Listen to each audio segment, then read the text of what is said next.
bagaimana kabarnya? Alhamdulillah sehat. Oke, alhamdulillah. Saya ikut bersyukur dan bahagia mendengar kabar Iya. kalian baik-baik saja. Untuk kesibukan di pada pandemi kali ini tuh kira-kira apa aja? Ya karena pandemi ini kan jadi di rumah aja ya, Mm-mm. paling beres-beres rumah, bantu Iya. ibu gitu loh. Iya ya, karena kita bingung mau ngapain lagi. Iya, Jadi mau cuma main juga nggak bisa Iya, langkah baiknya lebih aman di rumah. Oke. Sebelumnya yang sudah kita sepakati sebelumnya, bahwasannya hari ini kita akan melakukan sesi konseling. Iya. Di mana di sesi konseling ini sudah mengetahui adanya asas-asas. Sudah jangan sekedar mengingatkan bahwasanya di sesi konseling ini ada beberapa asas, tapi yang perlu diketahui yang paling penting dalam sesi konseling itu di mana ada asas kerahasiaan, di mana asas kerahasiaan ini ketika konseling memberikan pernyataan kepada konselor, di sini insya Allah akan terjamin kerahasiaannya, jadi hanya konselor saja yang mengetahuinya. Atas kerahasiaan, atas keterbukaan, jadi seorang konseling tidak perlu ragu dan takut untuk mengungkapkan pendapatnya kepada konselor ya. Bisa dipahami? Ya, bisa. Oke, alhamdulillah. Bisa langsung dimulai saja? Bisa. Oke. Untuk kesepakatan waktu kira-kira berapa menit? Berapa ya? 30 menit cukup? Iya cukup. Mungkin setelah ini bakalan ada kegiatan lagi? Ada. Hari ini ada pengajian. Oh, pengajian rutin seperti itu? Iya, kayak pengajian keluarga sih. Oh, pengajian keluarga sangat baik sekali ya, maksudnya kayak melakukan hal positif di era pandemi seperti ini. Oke, langsung saja untuk mempersingkat waktu, kira-kira apa yang ingin saya sampaikan atau ungkapkan terkait kebiasaan saya pada saat ini? Jadi yang udah saya bicarakan di WhatsApp juga, saya tuh sedih dan kecewa gitu dengan adanya pandemi COVID-19 ini gitu. Sedih dan kecewa dengan adanya COVID-19 ini. Itu sedih, kecewa karena apa? Apa mungkin karena ada hal lain? Ya karena saya juga lulus di tahun ini pada saat pandemi ini gitu kan.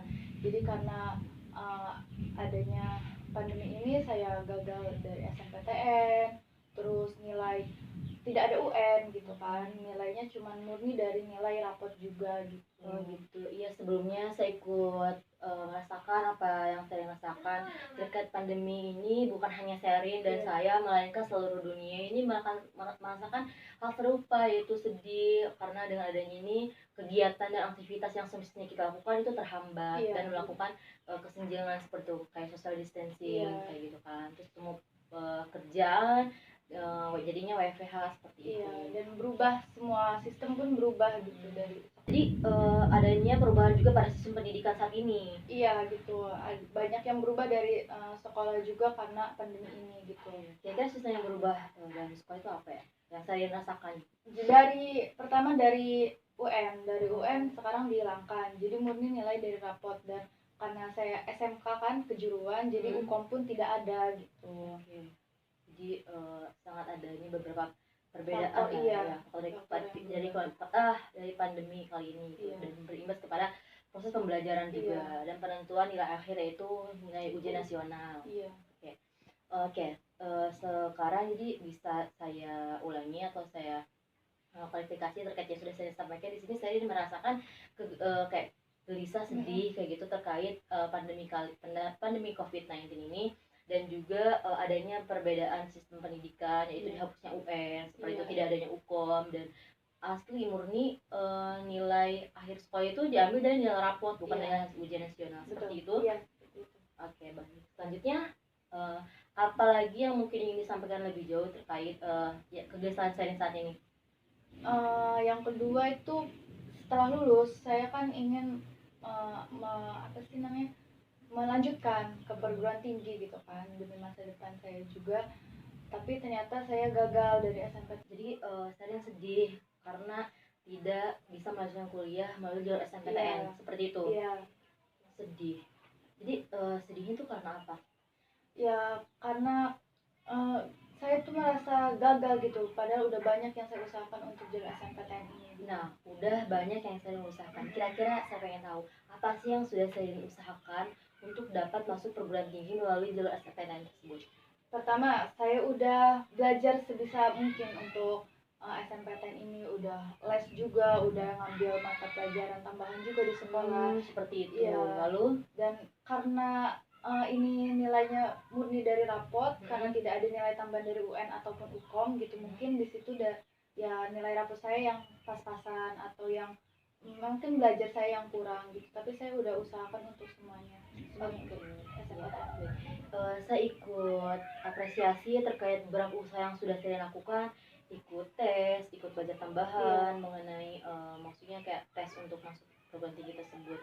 Oke, selanjutnya untuk perasaan saya sendiri nih terkait kecewa, gagal, terkait yang sudah saya rasakan, tampaknya yang sedang saya sekarang rasakan adalah kecewa dan sedih seperti itu. Oke, jadi menurut saya jangan terlalu sedih berlarut karena tidak gagal tidak hanya stuck di situ, kayak saya harus terus bisa berusaha agar bisa masuk perguruan tinggi negeri seperti itu. Saya sebelumnya mengetahui jalur SBMPTN. Baru tahu aja, tapi belum tahu kelanjutan SBM itu kayak gimana gitu. Oke, belum tahu kelanjutannya SBM itu seperti apa.